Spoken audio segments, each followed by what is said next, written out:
So friends, namaskar. Myself Grijesh Kumar. You are welcome in this video. Friends, here I have two common proverbs which are as follows.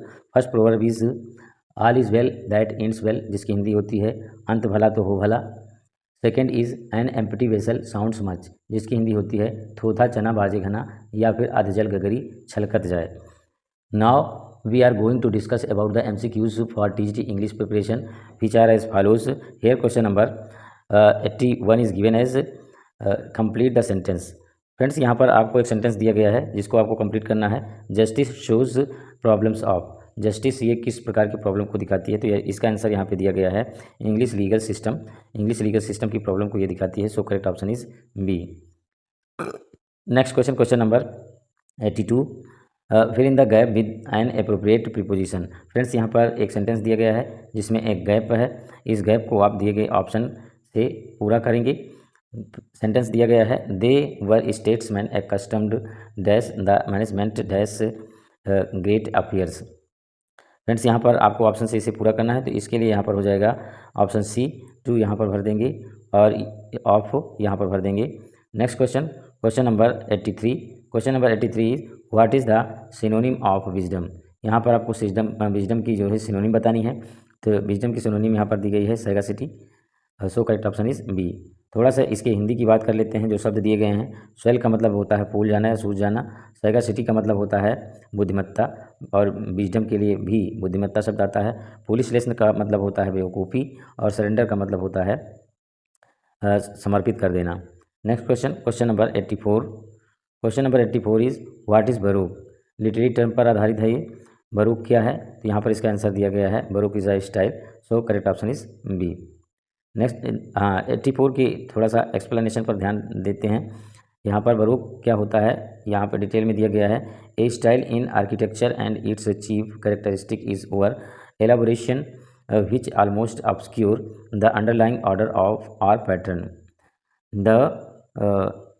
The term is extended to apply to on and extravagant and luxurious literary style. ये इसका explanation रहा. Question number 85. Question number 85 is a lyric is. Lyric क्या है, यहाँ पर define करना है आपको. तो यहाँ पे ये ऑप्शन दिए गए हैं. Lyric is a short poem in which the poet expresses, मेरे हिसाब से होना चाहिए, his or her intense personal feelings.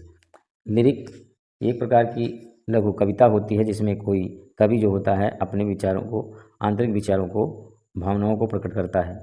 Next question, question number 86. Question number 86 is as follows. Yes, question number 86. Question number 86 is complete the sentence. Friends, यहाँ पर एक sentence दिया गया है जिसे आपको कंप्लीट करना है ऑप्शन से. The Island Pharisees has been written by. Island Pharisees ये किसके द्वारा लिखी गई है, यहाँ पर आपको बताना है. तो इसके लेखक हैं Galsworthy. So correct option is B. Next question, question number 87. Find out the correct spelling of the word. यहाँ पर दिए गए ऑप्शन में से जो वर्ड दिए गए हैं सही स्पेलिंग वाला वर्ड बताना है. यहाँ पर ऑप्शन ए में एलेक्सिर जो दिया गया है इसकी स्पेलिंग सही है. एलेक्सिर का मतलब होता है अमृत या सुधा. Question number 88. Who is known as the fourth witch in Shakespeare's women characters. Literature पर आधारित एक क्वेश्चन है. इसका यहाँ पर आप आंसर करना है कि शेक्सपियर की रचना में फोर्थ विच कौन होता है. मैकबेथ इनकी रचना है जिसमें एक वुमेन करेक्टर होती है, तो वहाँ पर फोर्थ विच के रूप में कौन होता है. तो यहाँ पे आंसर दिया गया है लेडी मैकबेथ. लेडी मैकबेथ जो होती है फोर्थ विच कहलाती है. यहाँ पर 3 चुड़ैलें पहले से बताई गई हैं और चौथी चुड़ैल इसको बताया गया है. So correct option is A. थोड़ा सा इसका एक्सप्लेनेशन यहाँ पर देख लेते हैं. Lady Macbeth is known as the fourth witch in Shakespeare's women character. इसके अलावा यहाँ पर थोड़ा सा और विस्तार कर लेते हैं इसका. गर्ट्रूड जो होती है हामलेट में होती है, जो प्रिंस हामलेट की माँ होती है, और क्लॉडियस जो हामलेट का चाचा होता है उसकी होने वाली पत्नी होती है.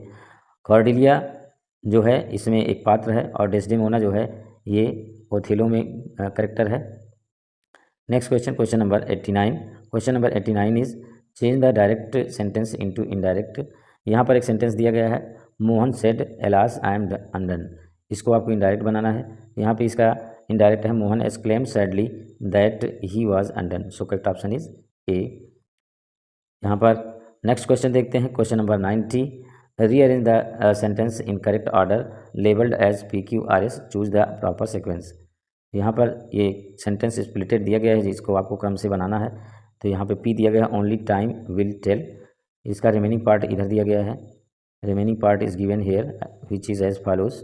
Yes, you credit the nation with, और आर दिया गया है whether the great future. S दिया गया है will turn out to be true. तो यहाँ पर इसका सही सीक्वेंस हो जाएगा PRQS, इसका सही सीक्वेंस हो जाएगा। So correct option is B. Next question की तरफ बढ़ते हैं। Question number 91। Question number 91 is fill in the gap with an appropriate conjunction dash you wish it shall be done. यहाँ पर सिंस भर दिया जाएगा, since you wish it shall be done. So correct option is A. Next question, question number 92। Question number 92 is what is the meaning of phrase to count upon. ये phrase दिया गया है count upon, जो इसकी meaning आपको बताना है। तो इसकी मीनिंग होती है टू डिपेंड अपॉन, किसी पर निर्भर होना। सो correct option is D. Next question, question number 93।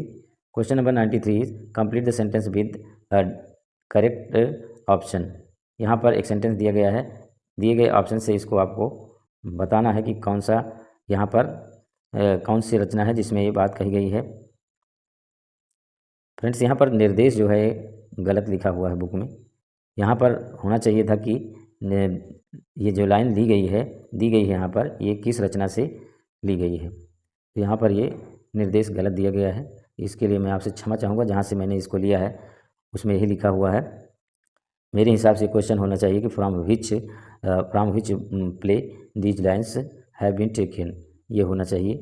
तो चलिए कोई बात नहीं है, इसको समझते हैं। Frailty thy name is women, बेवफाई तेरा नाम ही औरत है। This remark is made by, ये रिमार्क किसके द्वारा किया गया है ये आपको बताना है। तो यहाँ पर इसका आंसर दिया गया है हैमलेट। हैमलेट इस बात को कहता है, प्रिंस हैमलेट जो होता है वो इस बात को कहता है। So correct option is D. यहाँ पर इसका एक्सप्लेनेशन भी दिया गया है, बहुत अच्छे से समझते हैं। Frailty thy name is women, this remark is made by Hamlet. Hamlet यानी कि prince Hamlet. Hamlet is angry that his mother गर्ट्यूड has married his uncle Claudius within a month of his father's death. यहाँ पर Prince Hamlet जो होता है वो अपनी माँ गर्ट्यूड से नाराज़ होता है, क्योंकि उसकी माँ जो है उसके पिता के निधन के 1 महीने के अंदर ही उसके चाचा क्लॉडियस से शादी कर लेती है। तो हैमलेट जो है इस सेंटेंस को बोलता है, इस वाक्य को बोलता है। The speech generalises the attribution of weakness of character from particular women to women kind. ये बात जो है संपूर्ण नारी जाति के लिए जो है प्रदर्शित की जाती है। जो स्त्री ऐसी होती है वो कैरेक्टर की लूज होती है। तो यहाँ पर जो है ये संपूर्ण नारी जाति के लिए उसने ये बात कही है। Question number 94। Question number 94 is choose the correct option. Little we see in nature that is ours. यहाँ पर आपको सही ऑप्शन बताना है इसका, ये कहाँ से ली गई है रचना, आपको यहाँ पे बताना है।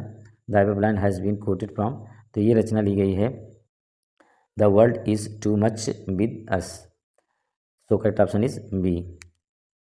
फ्रेंड्स, यहाँ पर आपसे मैं एक क्वेश्चन करना चाहूँगा कि ये किसने लिखा है, the world is too much with us, ये किसने लिखा है, कमेंट करके बताएं।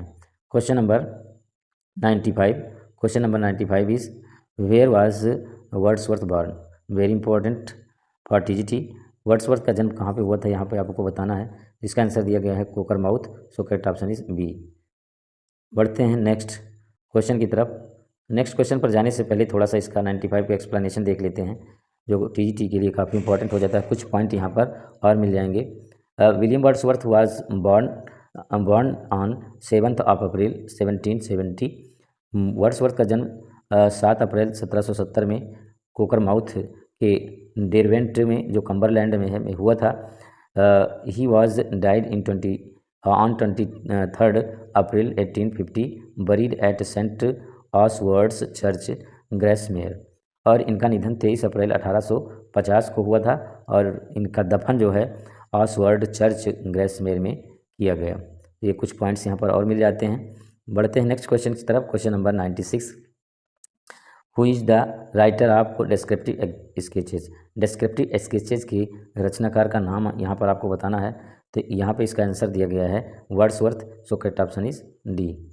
इसका एक्सप्लेनेशन भी थोड़ा सा यहाँ पर देख लेते हैं एक्स्ट्रा नॉलेज के लिए। Descriptive sketches is one of the Wordsworth's first two book and the other is an evening walk, both were published by Joseph Johnson in January 1793।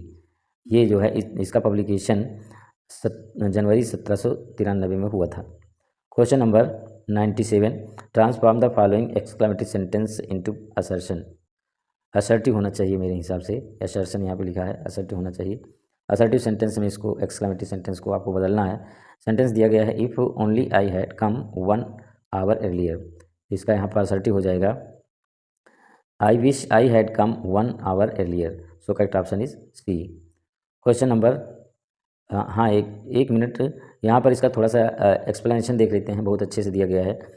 उपर्युक्त एक्सक्लेमेटरी वाक्य को असर्शन में ट्रांसफॉर्म करने पर सही वाक्य होगा if only I had come 1 hour earlier.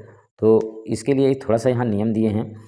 यदि एक्सक्लेमेटरी सेंटेंस में इफ़ ओनली, वुड, कुड, ओ, उफ, फॉर दिया हो तो इन्हें हटा करके इसकी जगह पर विश, डिज़ायर, एर्नेस्टली या फिर एलास की जगह पर इट इज़ सैड का यूज़ किया जाता है। एग्जाम्पल इसमें दे रहे हैं, oh for a bottle of vintage, I wish I had a bottle of vintage. ये इसका एग्जाम्पल है। Next question, question number 98। Question number 98 is who is the writer of recluse. Very important question है।